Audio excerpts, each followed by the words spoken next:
Go, go. Okay. Sorry. Our project is the car data recorder. Basically, just similar to a plain black box, we are recording the different parameters of the car. We record the tilt, basically the shock that the car undergoes, the temperature of the engine, the temperature of the cabin inside, the speed that the car travels with, the distance traveled by the car, and whether the seat belt is put or not. Now all this is stored in a memory card and it's all updated every second. Every second a whole set of reading goes into the memory card. Now the purpose of our project is this kind of a system can be used for the performance analysis of a car. Let's take an example of an F1 car. Suppose the car you need to know what's the temperature at a particular speed, or when it is negotiating a bend, what is the tilt that the car undergoes, whether the road is banked or not. So in all those cases, this can be used. Now we just show the sensors. Okay, magnetic sensors have been used to calculate the speed. Come now.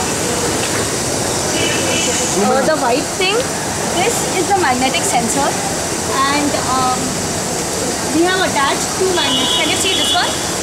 This is the magnet. So whenever the magnet cuts the magnetic sensor, an interrupt is generated. This interrupt will give us the count. The number of times it's cut is the count, and the speed will be counted into the circumference of the wheel. After that, we can also find distance. Distance will be speed in your life. And we are taking the average speed. We are getting 4 readings of speed and we are averaging it out over 4 seconds. Now, we are also calculating the engine temperature. This is our temperature sensing circuit. This is LM35.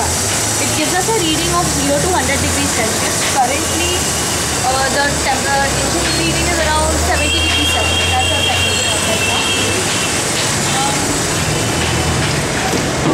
We have the accelerometer module here. This is MME7361L accelerometer module from Next Robotics. Now, so we have a we have a tilt of +90 to -90. So whenever we change, whenever we make it like this will be +90. When we rotate it in the other direction, it becomes -90. And we are considering two axes, x-axis and y-axis. This is an Arduino board. This is the data logger circuit.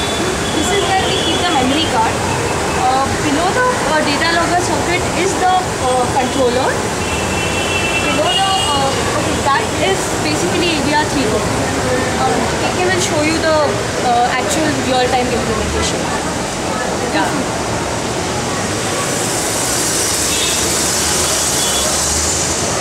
Come over here, so that you can get the reading. Now I'll show you a demo of all the data.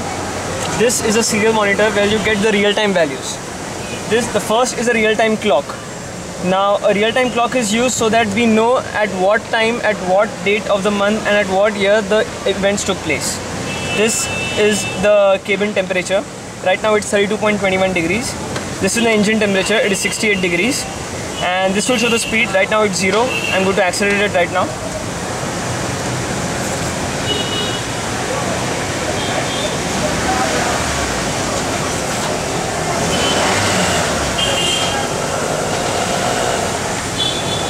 I've kept it at a constant speed of around 10 to 15 and it is showing a constant speed of 11.7 kilometers per hour. This is the constant speed. If I increase it, this will increase.